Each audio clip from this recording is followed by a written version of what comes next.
Oh my goodness. Oh my goodness. Bitcoin, crypto, daily chart. Oh my goodness. Take a look at it. Right now, Bitcoin is open and it fell down to the low of 57,900. Okay. Now, we have featured this downtrend on several different occasions.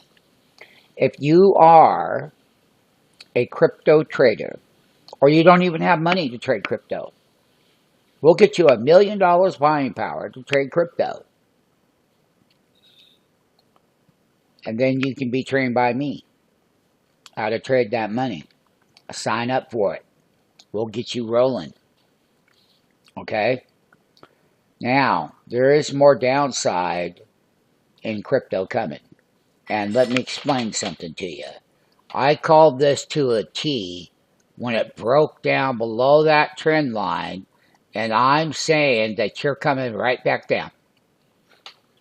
And you're not going to be able to stop it. And your profits will shrink.